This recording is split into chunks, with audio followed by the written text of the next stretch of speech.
This charming fable by Aesop is retold here in the voice of a simple country mouse.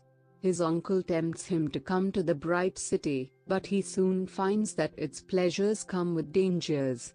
I don't mind admitting that I'm a simple sort of mouse. I live inside a nice cozy log by the side of a field. My needs are not great. A few sunflower seeds or wheat stalks will do me for a meal. For a special treat, the farmer sometimes leaves me some crumbs of bread and cheese from his lunch. When I am thirsty, I drink from the bubbling stream. I swear that pure cold water is the freshest, most delicious taste in the world. Finer than champagne even, and I don't just mean that as a boast or a figure of speech. I tried champagne once, so I know what I'm talking about. How did a poor simple country mouse like myself try champagne? Well, I shall tell you. A while back I received a visit from my uncle, the town mouse. Everyone in my family knows that Uncle Town Mouse is very rich and successful, and lives in a big smart house in the city. It was of course an honor that he should come and stay with me for a weekend away from his business. But to tell you the truth, I felt a little bit nervous. What would he make of my humble abode and my simple tastes? Well, of course he was very nice and polite. "Charming, simply charming," he said as I showed him around my log. When I put some crumbs of cheddar cheese before him for his supper, he exclaimed, "Just the ticket. Exactly what I wanted. Thank you, dear nephew, for taking such good care of me." At night he slept in my spare bed in the hedgerow, and in the morning, when I asked him how he had slept, he said, "Splendid, just splendidly. This clear country air of yours is so restful." In fact, he was so full of praise for my country lifestyle that I asked him if he was planning to retire to the countryside. Uncle Town Mouse laughed, and I felt that I had perhaps said something silly or tactless. "My dear nephew," he said, "the countryside is all very well for a rest. But the town is a place to live if you appreciate gourmet food, fine wine, and, by the way, the most stylish and elegant lady mice. Why, I thank you for your hospitality, but I would die of boredom if I lived your life for more than a weekend." I was very impressed by my uncle's words, and I could not stop thinking about the attractions of the city that he had described. That evening, as he was preparing to leave for home, my uncle said, "Say nephew, why don't you come back with me and give your taste buds a real treat?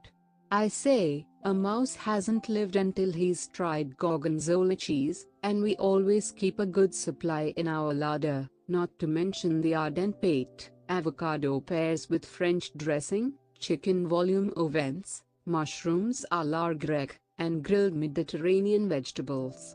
Come, come. We'll have a feast, and afterwards we'll call on some pretty friends of mine." When he put it like that, I couldn't resist, and so that very evening I traveled with my uncle to his house in the city. When I first set eyes on Uncle's house, I was truly impressed. It was 4 stories high with white stucco pillars and cast iron railings. Inside it was no less magnificent. Crystal chandeliers sparkled over antique furniture and polished oak floors. Uncle took me directly to the pantry, where the remains of a magnificent banquet were laid on the table. Uncle insisted that we begin with an aperitif of champagne, and as I had never tried it before, the bubbles went straight to my head. I dived into a custard tart and came out all sticky and yellow. Uncle sat up and his nose twitched. "Oh, what a lucky mouse you are!" he exclaimed. "I can smell truffles." He led me to the other side of the table where we tried some black food that he said was known to be the most delicious in the world. I didn't like to admit that it tasted a little strange to me. But then we tried the Gorgonzola cheese. Oh my goodness! Uncle had been right. I hadn't lived until I tried that wonderful cheese. I didn't like to be vulgar, but I gobbled up a large chunk in a flash. I was still stuffing myself when I saw a shadow move in the corner, so I dived for cover. It probably wasn't polite to shoot off like that in mid-mouthful, but the reflex action saved my life. For the very next moment a terrible cat pounced on where I had been sitting and eating my fill. Uncle and I scurried across the table and the cat followed, smashing glasses and knocking over jugs and vases. We both jumped off the edge of the table and landed on the ground, but then the maid came in with a broom and was beating the floor with a broom, trying to squash us both. We made it to a hole in the skirting board, but only just. We were both within half an inch of being beaten to death. "Wow, that was a close shave," said Uncle. "Exciting or what?" My heart was pounding and I had to regain my breath before I could say, "Yes, a little too exciting for a poor country mouse, I'm afraid. I thank you for your hospitality, but I must be off home now." And that's the story of how I learned that other people's lives are rarely quite as attractive as they sometimes make them appear to be.